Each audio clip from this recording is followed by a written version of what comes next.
Gente, nós estamos continuando nossa série, né, falando sobre famílias importam, e semana passada nós falamos sobre os fundamentos de uma família vitoriosa, né, de uma família que se sustenta, que pode vir o lobo mau, pode vir as ventanias, as adversidades da vida, mas a casa não cai. E lembra que nós passamos até aquela foi antiga, né? A história dos três porquinhos, aquela foi da época do pastor Joey, né? Mas, e ali também não, né?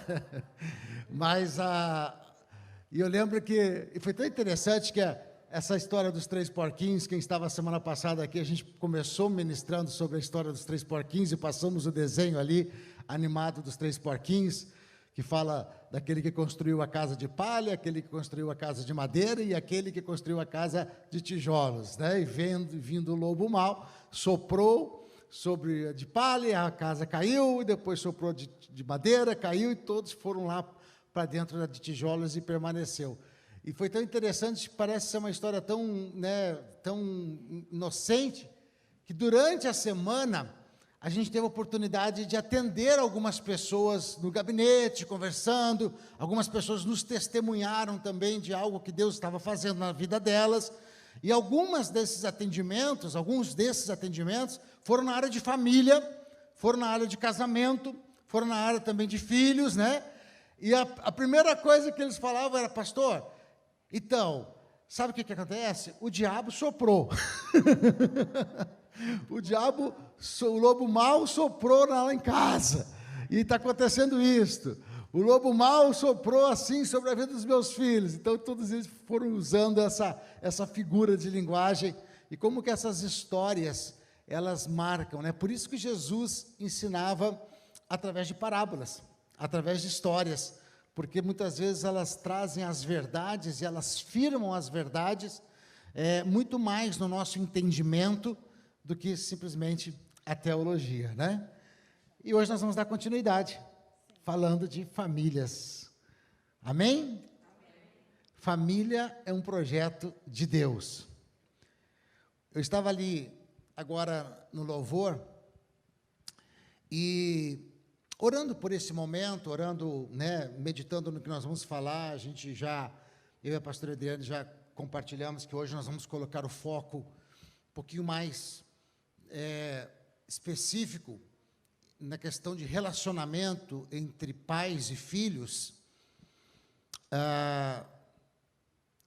até porque a gente sabe também que o relacionamento entre marido e mulher é muito importante, tudo começa ali de um bom casamento, mas nós temos na igreja, e esse ano nós vamos ter também, outros programas que a gente pode falar e abordar especificamente sobre casamento.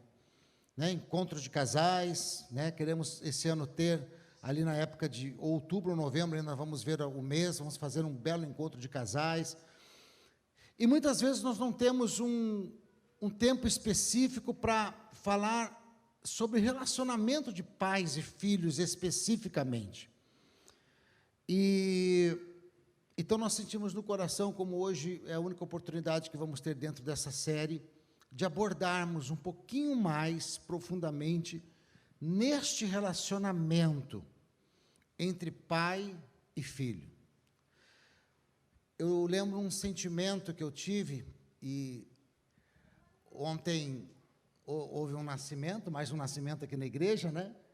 O evangelista, o Gilberto e a Luana, que são líderes, né, dos adolescentes, tiveram o segundo bebê, o João, nasceu ontem.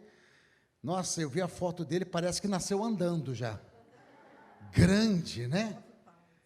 9 pounds, meu Deus, nasceu andando, já mandando e-mail, falando, dessa geração aí, né?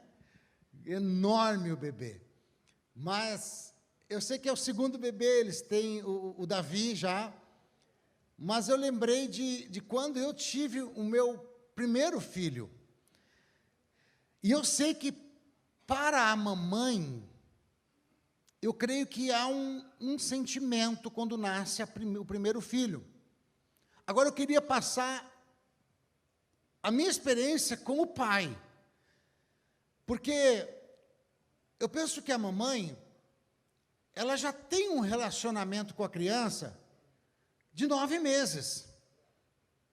Tá, 7, sei lá, 8, quando começou a sentir alguma coisa diferente. Mas começou a sentir que os hormônios estão diferentes, que o corpo começou a ficar diferente. Ela já sabe que é um relacionamento com algo dentro do corpo dela. E aquilo é um relacionamento já com esse ser filho, né? O filho, filho. E aí vem esse relacionamento. Então, depois me corrijam, e a pastora Adriana me corrija se eu estiver enganado, porque nunca fui mamãe e nunca vou ser, em nome de Jesus, né? Por mais que a tecnologia e essa ciência louca aí vai para frente, né? Mas eu creio que quando nasce a criança, o primeiro filho, é quase que uma apresentação física, ou melhor, ocular, nem física, porque física ela já tem o contato, mas ocular de algo que ela já sente, que ela já está com ela. Preste atenção aqui para você entender o trauma do pai. O pai, e agora eu vou dizer a minha experiência, talvez a de vocês aí que já foram pai, possa ser diferente. O pai, legal, meu amor, você está grávida, eu estou feliz demais, meu Deus, é o nosso sonho e tal. E a gente fica legal, excited, meu Deus, meu filho, minha filha e tal. Então tá, fica aí, vou trabalhar. E aí, você está bem? Volta, tá, legal. Aí, a barriguinha cresceu, que bacana, legal. Trabalhar. Está grandinha, deixa eu ver, mexeu, legal. Mas você não tem um relacionamento de cordão umbilical, como tem a mãe. Então, assim, quando nasceu o Mateus, e tomara que ele não esteja escutando, para ele não ficar traumatizado, está ali ele. É tipo assim, quem é esse cara?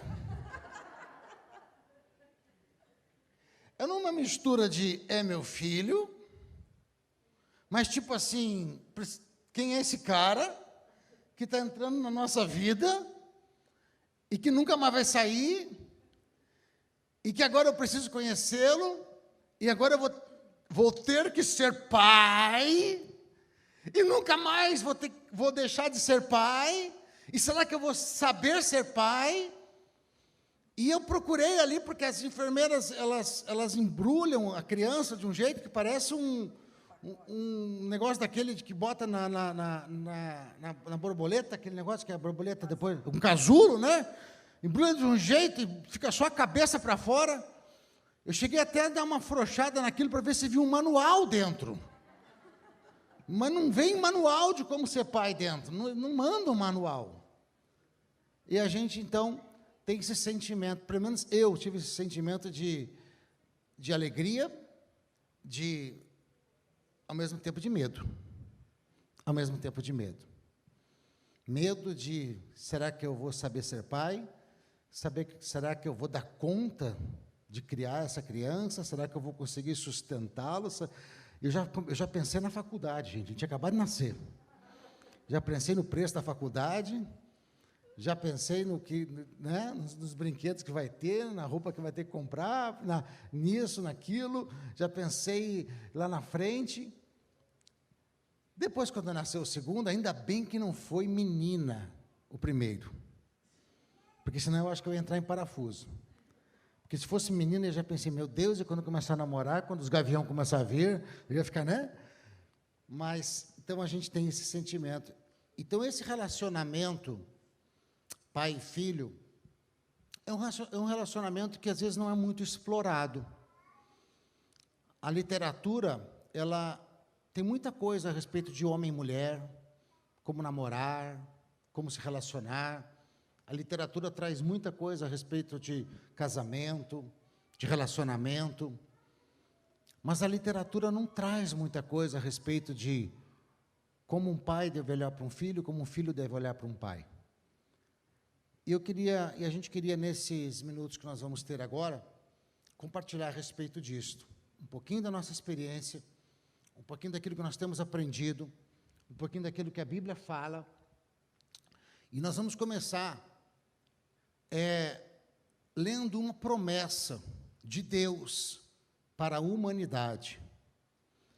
E é interessante que a última promessa que Deus faz para a humanidade, quando Ele encerra uma fase, quando Ele encerra um tempo profético, que é o Velho Testamento, é o último versículo do Velho Testamento. E não é por acaso que o último versículo do Velho Testamento, que é Malaquias capítulo 4, versículo 6, a última coisa que Deus tem a falar antes da chegada de Jesus, a última coisa que Deus deixa para o seu povo, os judeus, a última promessa que Ele faz para os seus filhos, a nação de Israel, já formada com seus patriarcas, já passando por todas as experiências com os patriarcas, os juízes, os reis. Agora Deus, então, Ele vai dar aquele time, que é aquele time de silêncio, onde Ele não vai se manifestar por centenas de anos, Ele só vai voltar a se manifestar sobre a terra, com a vinda de Jesus sobre a terra.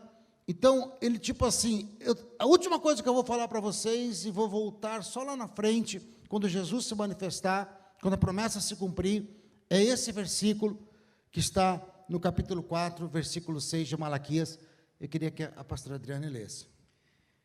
Diz assim: e converterá o coração dos pais aos filhos, e o coração dos filhos a seus pais, para que eu não venha e fira a terra com maldição.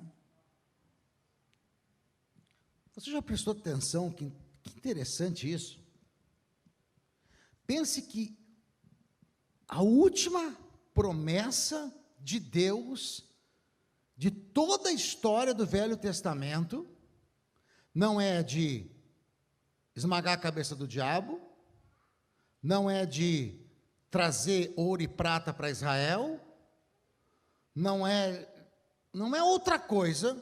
A última promessa de Deus para Israel no Velho Testamento é converter o coração dos pais aos filhos e dos filhos aos pais. Então, e se isto está aí como última promessa, é porque existe algo muito, mas muito importante neste relacionamento. E o interessante é o finalzinho do versículo. Para que eu não venha e fira a terra com maldição. E aí a gente entende que existe uma maldição quando não existe esse relacionamento pai e filhos. Quando é quebrado isso, né? Quando isso é quebrado, quando não existe essa harmonia, quando não existe essa funcionalidade. Por que Deus criou pai e criou filhos? Essa figura tão forte de pais e filhos. E o texto diz, que o Senhor converterá nos últimos dias o coração dos pais aos filhos e dos filhos aos pais, para que ele não venha e fira a terra com maldição. E hoje o que nós mais estamos vendo são maldições nas famílias, maldições instaladas no meio das famílias, filhos rebeldes, filhos desobedientes. Por outro lado, pais que não sabem lidar com os filhos, pais que não compreendem os filhos, pais que provocam a ira nos filhos, porque a Bíblia diz: pais, não provoqueis a ira aos vossos filhos. Então, são muitas coisas. Isso faz com que a gente encontre hoje, e isso é uma das ministrações que nós falamos no curso Casais na Rocha, nós falamos também sobre famílias, e hoje existem as famílias misturadas, que são o quê? Pessoas que já estão no segundo casamento ou terceiro casamento, e aí, esse aqui casou, já tinha um filho, aí casou com outro que já tinha 2 filhos, e isso faz com que as famílias estejam misturadas, E, por outro lado, a gente encontra também famílias disfuncionais, onde ninguém está executando o seu papel na melhor forma, ou da forma a qual Deus planejou. Porque tudo que Deus faz tem um propósito. Quando Deus colocou a autoridade do pai sobre o filho, isso tem um propósito. É um propósito de proteção, é um propósito de ensinamento, de instrução. O pastor José vai falar sobre isso agora, né? A gente só está dando uma pincelada aqui, uma instrução. Mas esse versículo, ele chama muita atenção, porque se nós atentarmos, às vezes a gente pega textos da Bíblia, até mesmo versículos da Bíblia, a gente lê só a metade do versículo, a metade que nos convém. Mas olha, interessante esse versículo. Converterá o coração dos pais aos filhos e dos filhos aos pais, para que eu não venha e fira a terra com maldição. Existem 2 tipos de esterilidade. Nós conhecemos esterilidade, eu vou ficar aqui em pé um pouquinho assim, fica melhor, né? Existem 2 tipos de esterilidade. Existe a esterilidade física, que é os pais que não podem gerar filhos biológicos, e Deus faz o sobrenatural e pode dar, né, a estéril mãe de filhos, diz a palavra de Deus. Mas existe um outro tipo de esterilidade, e por isso Deus se preocupa tanto do relacionamento entre pais e filhos e pais, porque se este relacionamento for quebrado, ali entra um espírito chamado espírito de esterilidade, que é a esterilidade do legado, a esterilidade do chamado.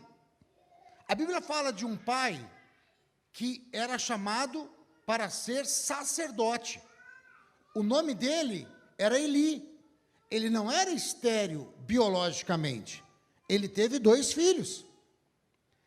Esses filhos passaram a ser também sacerdotes, mas porque o relacionamento deles foi quebrado, os filhos não honravam o pai, e o pai não tinha relacionamento com os filhos. O que aconteceu? Morreu Eli, morreu seus filhos, e o legado passou a ser estéril. Israel já não tinha mais continuidade sacerdotal. Samuel precisou ser levantado de uma outra linhagem, que não era descendente de Eli. Então, o que o diabo quer trazer, e por que Deus se importa tanto com o relacionamento de pais e filhos? Porque essa é a única linha que vai dar continuidade na unção que Deus está trazendo na sua vida, no chamado que Deus está trazendo na sua vida. Não importa para Deus somente nós termos filhos, mas importa que aquilo que Deus está fazendo na nossa vida passe para os nossos filhos, e dos nossos filhos para os filhos dos nossos filhos.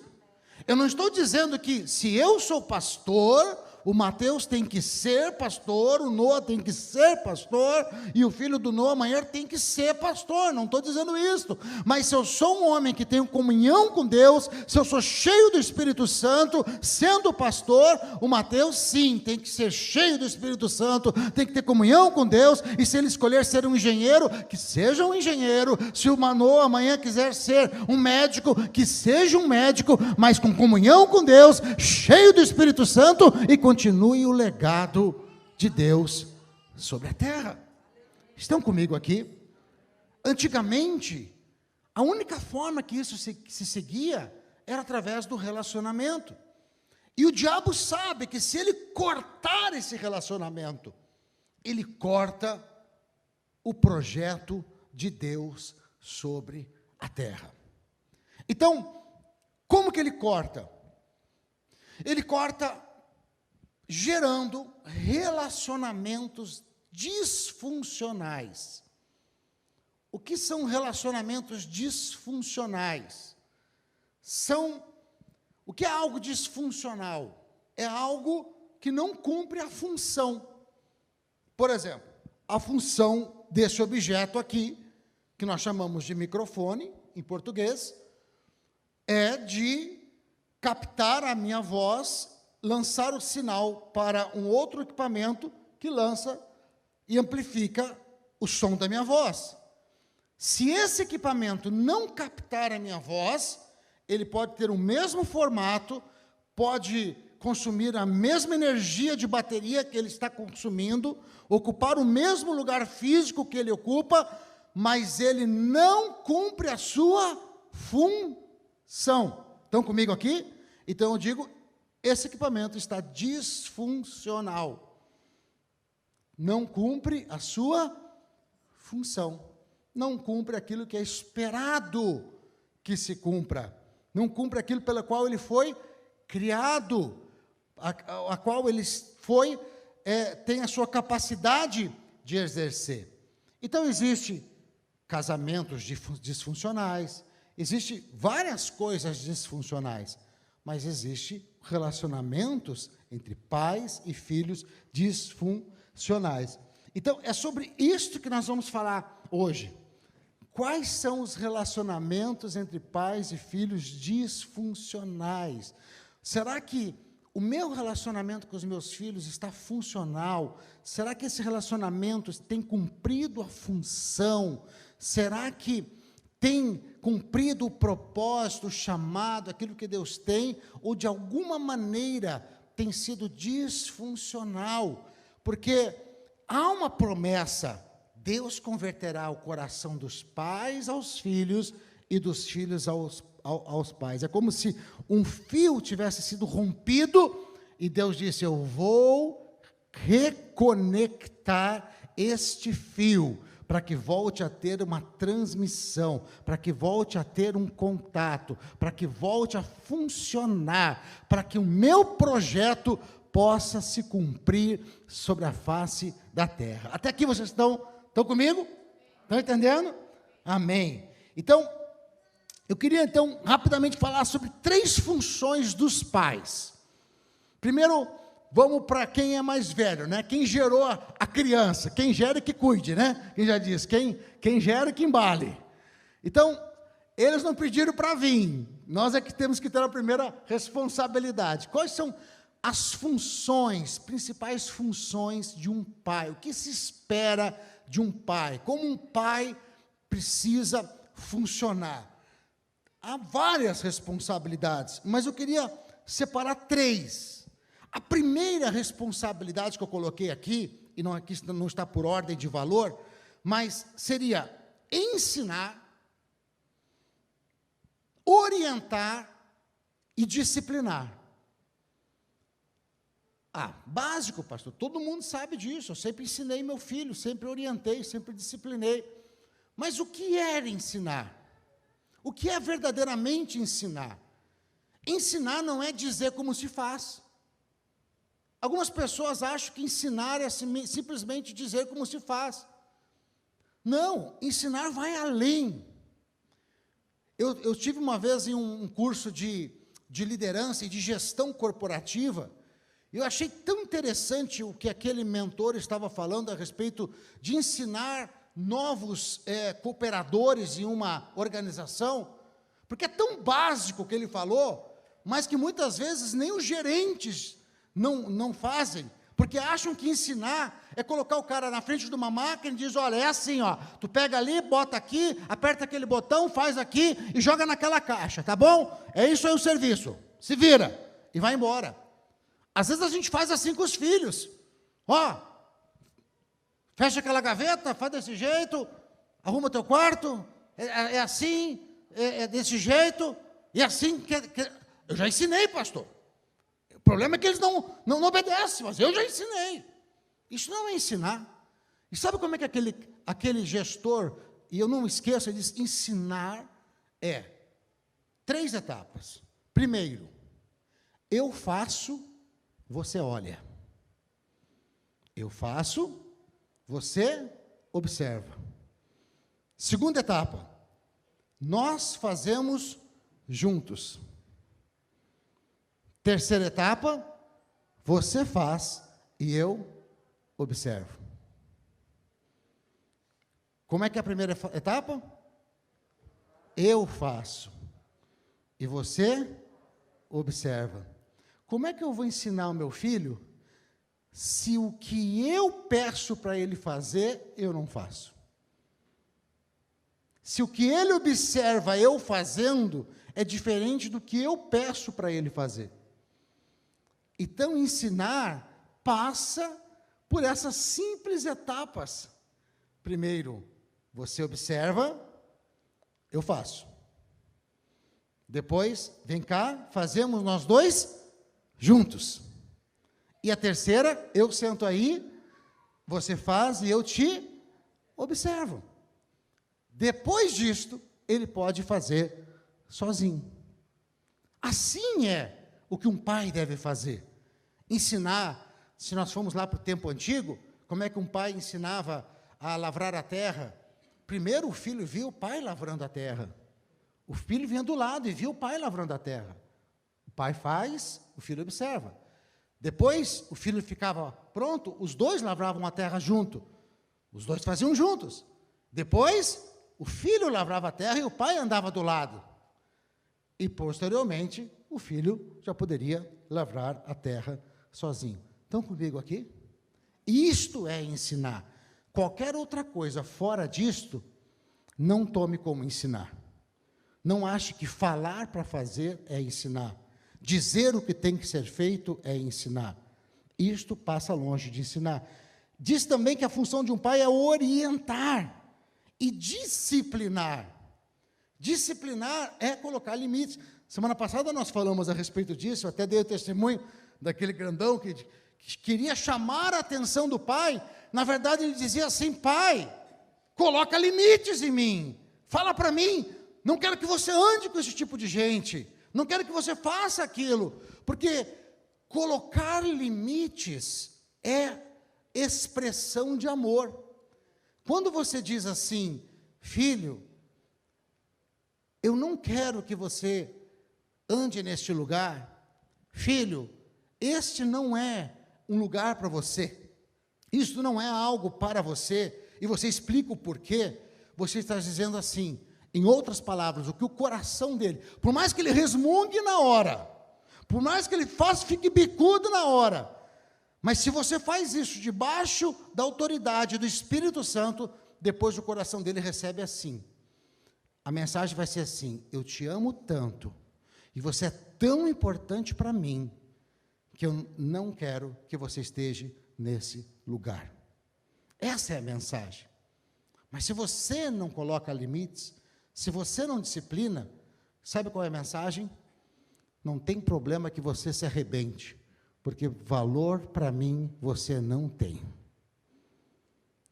Você acha que você está ajudando o seu filho a não disciplinar?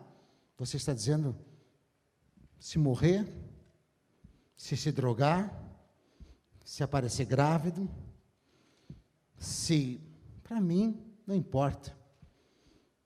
Importa a minha vida. Essa é a mensagem que está subliminar na falta de limites. Por que Deus é amor, mas dura coisa é cair nas mãos do Senhor? Por que Deus disciplinava Israel? Por que Deus, quando Israel se corrompia, quando Israel se voltava à idolatria, aos deuses pagãos, Deus permitia que viesse a seca, permitia que os inimigos se apoderavam de Israel e muitas vezes humilhavam Israel. Israel então se quebrantava. Por que Deus tinha prazer nisso? Não, Deus estava disciplinando, porque o pai que ama, disciplina, porque a disciplina é uma forma de amor. Segunda função, motivar e impulsionar. Gente, isso aqui é uma prática. Ontem nós estávamos aqui tivemos a primeira reunião ontem, totalmente em inglês, foi tremendo, nossa noite de adoração, foi uma noite muito legal, tivemos várias famílias americanas, né? Foi já um sonho se realizando aqui, e o pastor Rodrigo, o pastor Alessandro estavam aqui também, e o Mateus, Matthew, né? E aí eu tinha visto no Instagram que o Matthew ontem teve uma competição de jiu-jitsu, né? O Matthew, como ele é grandão, mas ele é novinho, ele acabou indo para uma categoria por peso de idade muito mais velhos que ele. E ele lutou muito bem ontem e foi campeão. Ele estava todo feliz com a medalha dele, né, campeão na categoria dele. Aí o pastor Rodrigo mostrando para mim a filmagem da luta. E aí a gente vendo lá a filmagem da luta, o menininho bem forte, assim, mais velho que o Mef, quase que abraçou, que cobriu o Mef inteiro, e o Mef lá e tal, e lutando e tal. Mas assim, o som do ginásio, mas a gente só ouvia a voz da pastora Alessandra. Vai, gol, e o pastor Rodrigo, vai. A gente não via o menino debaixo do outro grandão, mas a gente via alguém impulsionando do lado de fora. A gente via alguém dizendo, vai com você. Eu não vi em nenhum momento o pastor Rodrigo e a pastora Alessandra dizendo assim, ai, meu menino, vai machucar ele, para a luta, para. Ele não está preparado para isso, não. Isso aí é uma covardia. Parem, ele é meu menininho. Em nenhum momento eu vi eles fazer isto. Eu vi eles dizendo, vai, você consegue. Você foi treinado para isso. Vai, você consegue.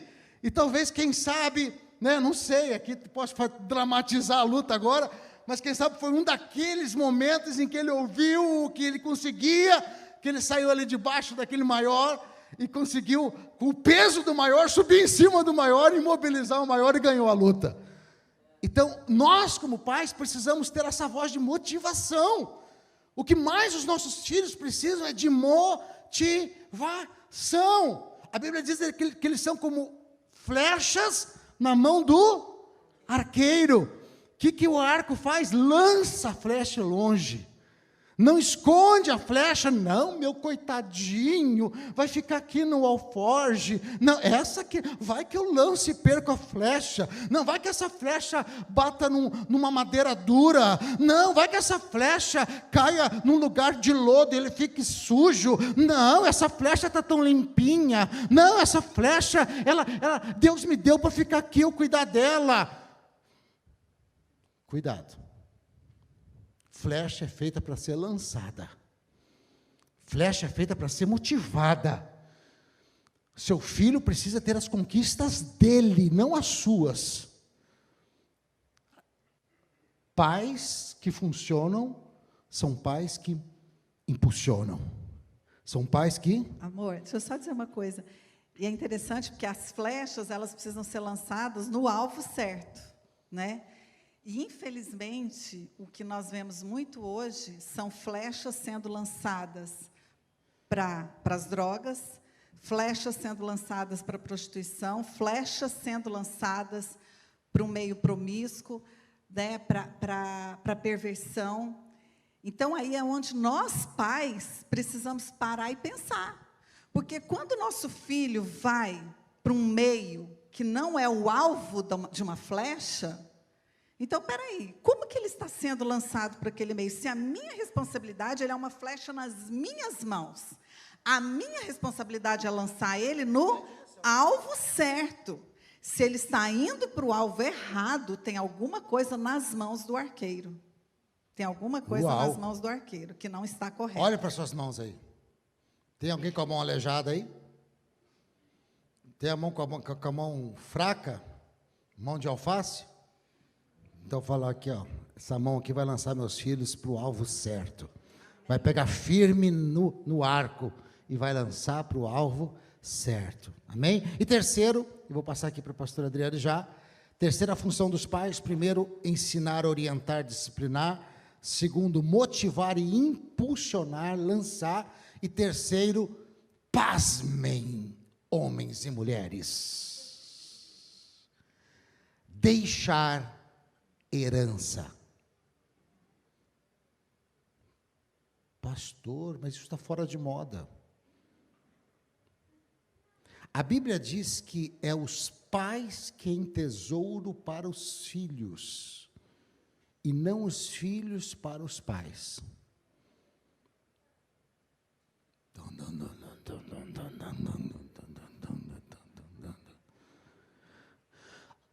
Há uma inversão no mundo com respeito a isto. E eu não estou aqui com esse minuto que eu vou gastar, querendo dizer que os filhos estão isentos da responsabilidade de cuidar dos seus pais, se assim se fizer necessário na sua velhice. Porque a Bíblia também fala que os filhos devem honrar os seus pais, ok? Não é esta. Mas eu preciso trabalhar para deixar uma herança para o meu filho. Eu preciso deixar uma herança cultural, espiritual e financeira. Isso não está fora de moda, não. Uma das promessas que Deus faz a Abraão é: engrandecerei o teu... O que Deus ia engrandecer em Abraão? O cabelo dele? O nariz dele? Engrandecerei o teu nome. Vou te dar um nome comprido, paralelepípedo. Um nome grande. O que é um nome grande? Um nome poderoso.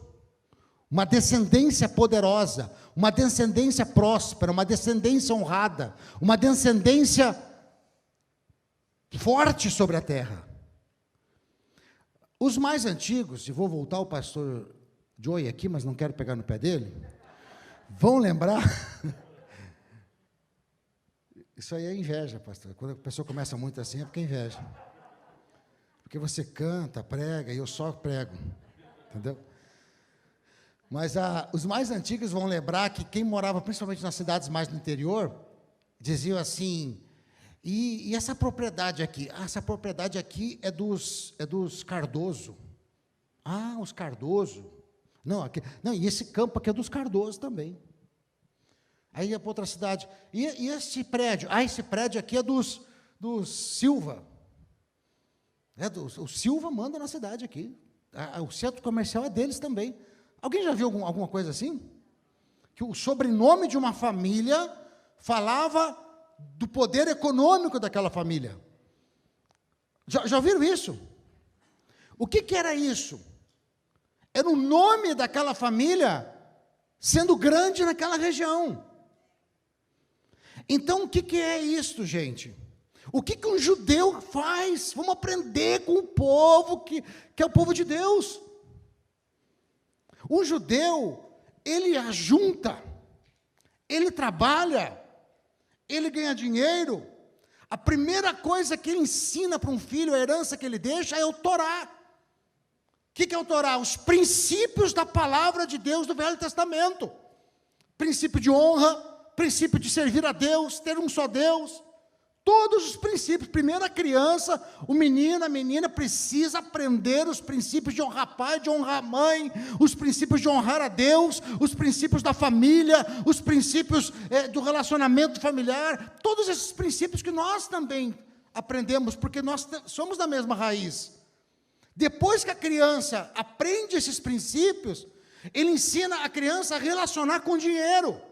Não dá muito dinheiro para ele. Começa a ensinar ele a relacionar com o dinheiro, saber o valor do dinheiro. E aí, quando a criança aprende isso, e nesse meio tempo ele está trabalhando e ajuntando. Depois, ele pega a fortuna dele, que eles são doadores, doam para Israel, para as duas, e pegam e deixam uma herança para essa criança que é o seu filho.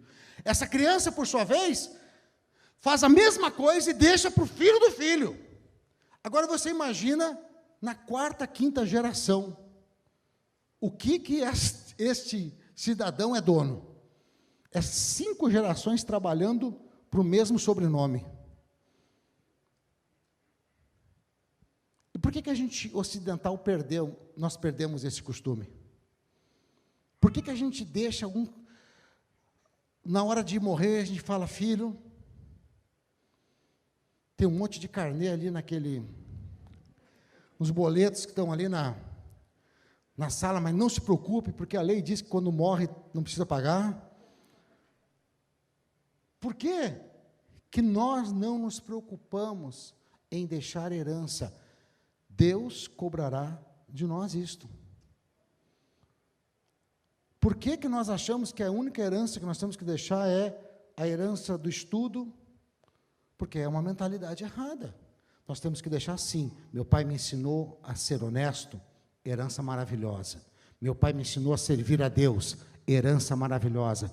Mas meu pai me ensinou a lidar com o dinheiro, herança maravilhosa. Meu pai me ensinou a ser dizimista ao Senhor e temer a Deus, herança maravilhosa. Meu pai me ensinou isso, herança maravilhosa. E meu pai me deixou essa propriedade, este negócio e esse, a qual eu vou multiplicar e vou fazer a mesma coisa com meu filho. Herança maravilhosa. A gente fica ouvindo assim, ó. Ganhou do pai, torrou tudo. E a gente acha que esta é a verdade. Esta é a verdade. Isso aí se transforma numa crença. Esta não é a verdade. Isto acontece. Mas isso não é o normal. Vai no meio dos judeus e vê se é assim que acontece. Vai no meio de quem tem princípios e vê se é assim que acontece. Então, função de um pai: ensinar, orientar, disciplinar, motivar e impulsionar, deixar uma herança para os seus filhos. Pastor, como é que eu faço se eu estou vendendo a janta para pagar o almoço? Meu irmão, começa hoje o princípio, Deus vai te honrar. Abre uma conta para o seu filho, no nome dele. Vai ali, compra uma ação. Compra $50. É um lanche no McDonald's, 2 lanches no McDonald's, 3, sei lá. Compra $50. Deixa no nome do seu filho. Ah, mas $50 numa ação vai mudar? Não vai, mas você começou o princípio. E quando você começa o princípio, você agrada a Deus. E você diz, isso aqui é para um filho, aquilo ali é para o outro filho. E Deus começa a te dar mais, e você começa a colocar.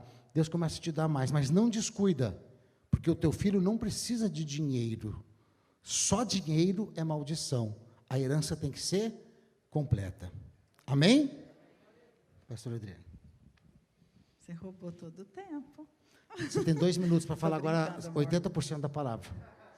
Glória a Deus, mas nós precisamos realmente ouvir tudo isso, né, e aprender. Uma bênção, todos esses ensinamentos. Eu queria falar, então, rapidinho, gente. Eu vou falar de 3 coisas somente que os filhos esperam dos pais. Né? Eu vou falar, porque eu acho que, no que a gente vai falando isso, essa palavra ela não é só para ensinar os pais, mas também acaba ensinando os filhos, porque os filhos um dia serão pais. Os adolescentes que estão aqui, um dia vocês serão pais e serão mães. E se vocês não aprenderem também a honrar os seus pais e a entenderem a função de vocês, como vocês serão pais e mães amanhã? Né?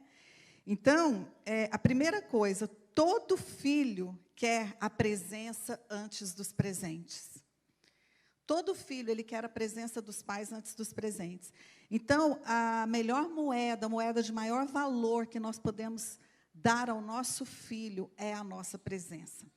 Gente, eu sei que para nós aqui, principalmente nos Estados Unidos, isso é muito difícil, porque é uma vida muito corrida, né? E, infelizmente, os gastos são muitos e, às vezes, o pai e a mãe têm que trabalhar o dia todo. Mas eu acho que se você orar a Deus, a Bíblia diz que se nós não temos sabedoria, ou precisamos aprender algo, ter o conhecimento de algo, peça a Deus, que a todos dá liberalmente. Se você orar a Deus e pedir, Senhor, me dá sabedoria, como eu posso ter mais tempo de qualidade com os meus filhos? O Senhor vai te dar sabedoria. Para cada um, não adianta eu dar aqui uma receita. Eu posso contar da minha experiência, mas a minha experiência foi para mim, não significa que ela tem que ser a sua experiência. Quando eu engravidei do Mateus, eu sou formada em biomédica e eu estava trabalhando no laboratório e ia cobrir uma área dentro de UTI de hospital, quando eu soube que estava grávida do Mateus. E, naquele momento, me pesou no coração eu estar no ambiente hospitalar, principalmente ambiente de UTI e tudo isso, e eu estar grávida do primeiro filho. Então, eu decidi, naquele dia, aquilo pesou tão forte em mim, eu decidi abrir mão, naquele momento, da minha profissão, por causa dos meus filhos. E eu vou dizer para vocês, o dinheiro não estava sobrando, não. José ganhava o salário mínimo do mínimo. Não tinha dinheiro sobrando, não. Mas eu entendi isso, como eu volto a dizer, eu não estou aqui dizendo que você não tenha que trabalhar fora, eu estou contando a minha experiência. E eu abri mão e eu entendi que eu tinha que gastar um tempo de qualidade com os meus filhos quando eles crescessem. E ele ainda estava de barriga, né? Comecei um outro negócio. Saí daquela profissão e, junto com a minha mãe, começamos a fazer comida congelada. Eu e minha mãe juntos, chamei ela para me ajudar, porque eu sabia que se eu fosse sozinha, eu ia gastar o dia todo. Então, eu falei, mãe, me ajuda nisso. Porque aí eu ajudava ela me ajudava, nós duas juntas, e eu conseguia ter uma parte do meu dia para os meus filhos. Então, quando o Mateus nasceu, eu já estava com essa outra profissãozinha ali, com outro negócio, para que eu pudesse ter liberdade de ter uma parte do meu tempo com ele. Então, eu vejo que essas coisas, elas são importantes. E hoje, queridos, eu não me arrependo. Tem 30 anos que eu me formei. Agora semana que vem eu termino uma pós-graduação. Agora eu voltei para a minha profissão. Estou voltando agora, depois de 30 anos. Quer dizer, voltando a estudar, né? Não sei nem se vou exercer. Mas, quando eu olho para a vida dos meus filhos, eu vejo, valeu a pena. Valeu a pena porque a presença vale mais do que presentes. O que um filho espera de nós. Quando nós presenteamos muito, nós estamos tirando deles o valor das coisas. Eles passam a não entender o valor das coisas. Eles passam a ver aquele presente como algo totalmente sem valor, sem validade. Então, como é importante, queridos, nós temos um tempo de qualidade. O que é tempo de qualidade? É um tempo onde você conversa, é um tempo onde você vai brincar junto, você vai andar de bicicleta, você vai jogar uma bola, você vai brincar de boneca, de casinha com a sua filha. Saia, passeie com ela, faça algo. Ontem eu achei tão bonitinho aqui à noite, na Night of Worship, chegou o Felipe, esposo da Rayane, da mídia. E eles estão agora com a Laurinha. A Laurinha está com 4 meses. E ele veio sozinho com a Laurinha ontem. Eu tinha visto ele aqui, mas no final eu falei, cadê a Rayane? Ele falou, ela estava indisposta hoje, então eu deixei ela em casa para descansar e vim com a Laurinha. Eu falei, uau, mas você é um pai muito corajoso, porque... Né? Ele falou, não, pastora, de vez em quando eu já tenho o dia de pai e filha, eu pego a Laurinha, só eu e ela, e eu vou para o parque com ela. Gente, a Laurinha tem... Ele falou assim, eu não sei se ela vai lembrar disso quando crescer, ele falou para mim. Eu falei, não, provavelmente ela não vai lembrar dos fatos, mas vai ficar impresso na alma dela, e ela vai saber que ela teve um pai que gastou tempo com ela. Eu achei lindo isso. Ela tem 4 meses, e ele diz que faz o dia de pai e filha com a Laurinha. Segunda coisa, os filhos esperam um relacionamento baseado na coerência. Gente, um pai que ensina mais com exemplos do que com palavras. Mais com exemplos. O que é autoridade? A autoridade é o resultado da coerência com palavras e ações. Não adianta... Gente, olha, eu vou dizer uma coisa para vocês. O que nós mais encontramos em aconselhamento pastoral são pais que falam, porque eu disse para os filhos, eu falei, isso, porque ele tem que fazer, porque tem que ser assim, porque tal. Mas você vê que aquele pai e aquela mãe não têm coerência nas palavras. Tem muitos pais que obrigam os filhos a virem para a igreja, e eles não vêm para a igreja porque eles acham que não precisam. Eles acham que não é necessário. Tem pais que bate ou briga com o filho quando mente, e está errado mesmo, você não deve mentir. Adolescentes, eu quero dizer para vocês que a Bíblia diz que o diabo é o pai da mentira. Isso está escrito lá no livro de João, que o diabo é o pai da mentira. Então, você não deve mentir mesmo. Se o seu pai te corrigir, ele está certo em te corrigir. Mas, pais, não adianta você também falar isso para o seu filho, e quando você senta na mesa, você conta alguma mentira, ou você conta que fez algo que enganou. Ou seu filho descobre que você mentiu. Ou seu filho descobre que você está mentindo para sua esposa. Ou seu filho descobre que você trai a mãe. Gente, tem que ter coerência. Exemplos mais do que palavras. Nós somos uma carta aberta. Os nossos filhos estão nos lendo. eles nos leem, eles olham para nós e nos observam, eles estão nos lendo. Foi como a história que uma vez, uma historinha que eu ouvi, de um homem que todos os dias, ele morava, ele, a esposa e o filho. E o pai veio morar com eles, o pai já com idade bem avançada, e o pai veio morar, e o pai já estava naquela fase difícil, quando ia comer, às vezes a comida caía da boca e tudo isso. E esse pai colocava, o avô, né? O avô estava ali morando junto, o pai colocava o avô, um pratinho, na área do lado de fora para o avô comer lá, porque ele não gostava do avô comendo daquele jeito, comida caindo da boca. Ele não gostava, quando ele estava sentado comendo, de ver o avô fazendo aquilo. Então, ele colocava o avô, que era o pai dele, né, para comer na área lá fora. E um dia, ele chega em casa e o filho dele estava fazendo um pratinho de barro e preparando aquele pratinho, e o pai colocava ainda o avô para comer lá fora num prato diferente, um prato de barro. E quando ele chegou em casa, a criança estava fazendo um pratinho de barro. Ele falou: nossa, meu filho, que bonitinho, o que é isso? Eu estou fazendo um pratinho. Para quê? Para você, papai, quando você ficar velho, para você comer lá fora. Então, é uma historinha isso. Talvez não seja verdade essa história. Mas o quanto há de verdade nessa história? Há muita verdade. Porque os nossos filhos estão nos lendo, eles sabem exatamente como nós somos. Então, filhos, eles querem um relacionamento baseado na coerência.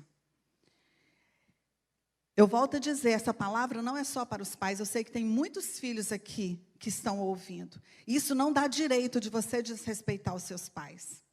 Porque a Bíblia diz, o pastor José citou isso, que o filho deve honrar pai e mãe, para que tenha longos dias sobre a terra e tudo te vá bem.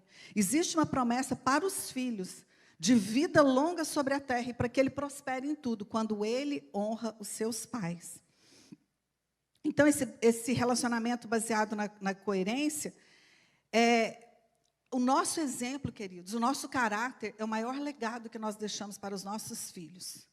Será que o seu filho, quando ele pensa em um homem de caráter, um homem fiel à esposa, um homem que honra o que diz, um homem generoso com as pessoas, que trata as pessoas bem, que vai num restaurante, trata o garçom com educação? Gente, quantos pais estão na mesa de um restaurante com os filhos e trata um garçom como se fosse um empregado dele? Ou entra numa loja, trata o vendedor de qualquer jeito, ou passa no semáforo, ou na rua e buzina e faz coisas. Quando você pensa em uma pessoa de caráter, quando você pensa em um homem ou uma mulher de Deus, será que você lembra do seu pai e da sua mãe? Os seus filhos podem lembrar de você? Então, isso é muito sério. E isso, nós temos que pensar não só como pais, mas nós temos que entender que aqueles que ainda são filhos aqui, que ainda não se casaram e que não têm filhos, essa é uma construção que você tem que fazer desde pequeno. Desde muito cedo você deve construir isso, para que a sua vida te vá bem e para que o Senhor te dê longos dias sobre a terra. E a terceira coisa para encerrar: todo filho espera um relacionamento baseado no amor. E o primeiro amor que eles esperam ver é o amor entre os seus pais. Os pais que se amam. Os pais que se amam e que são cúmplices. Será que o seu casamento inspira os seus filhos? É até difícil falar disso nos dias de hoje, porque a gente sabe que são muitos casais hoje que, infelizmente, né, estão em processo de separação ou são separados, os filhos não vivem mais com os pais juntos dentro de casa. E são coisas que nós vamos buscar em Deus. Nós vamos ter que buscar, você como família, você vai ter que buscar em Deus suprir essa referência. Mas isso não quer dizer que Deus não possa fazer algo na sua família. Porque quando falta esse exemplo, de alguma forma nós temos que aprender com isso. Então, nós temos que aprender a ser melhor, para que isso não se reedite na minha vida. Ou se o filho mora só com a mãe, ou mora só com o pai, esse pai e essa mãe que está presente ali no dia a dia, precisa também entender que ele está sendo um espelho para o seu filho. Que seu filho está olhando para você. E o seu relacionamento, não que você tenha que fazer o papel do pai ou o papel da mãe que está ausente, mas ele deve ser ensinado com base na palavra, com base naquilo que a Bíblia ensina. Um relacionamento na presença do Senhor.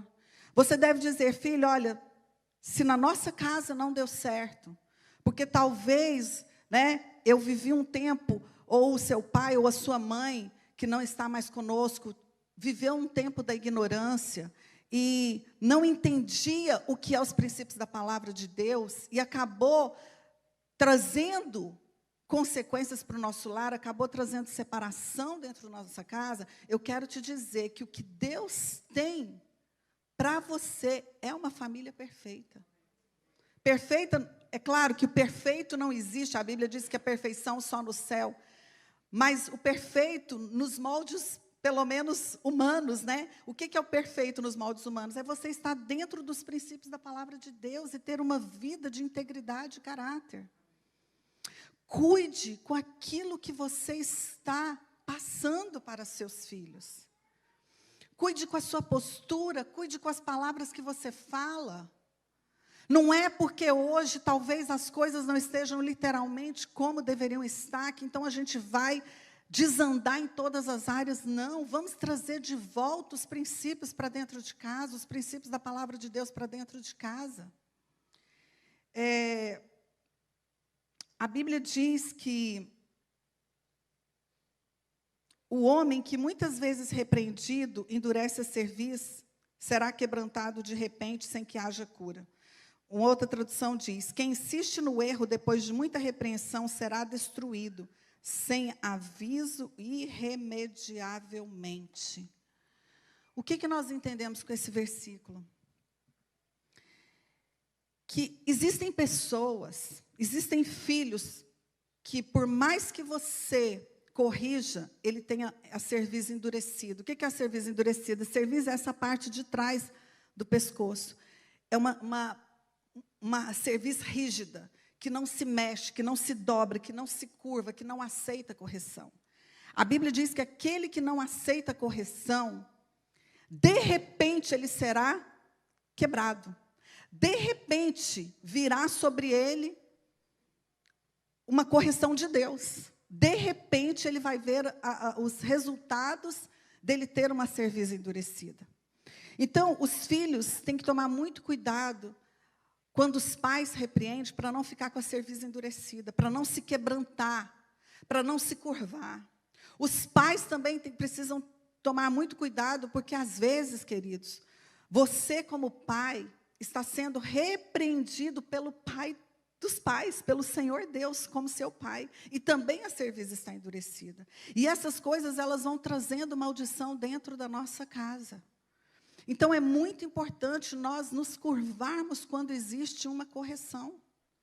Quando existe uma correção da parte de Deus para nós, pais. E quando existe uma correção nossa para com os nossos filhos, tanto nós como pais, como os filhos, precisam se curvar àquela correção.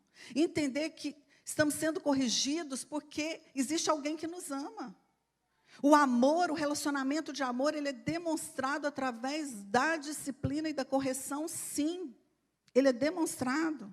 Então, eu volto a dizer, se hoje existem famílias no nosso meio, onde os pais não estão presentes, juntos, você que está na guarda ou cuidando do seu filho, seja pai ou seja mãe, não tenha medo de corrigir. Porque a correção é uma demonstração de um relacionamento de amor. Quando nós amamos, nós corrigimos. Quando nós amamos, nós disciplinamos.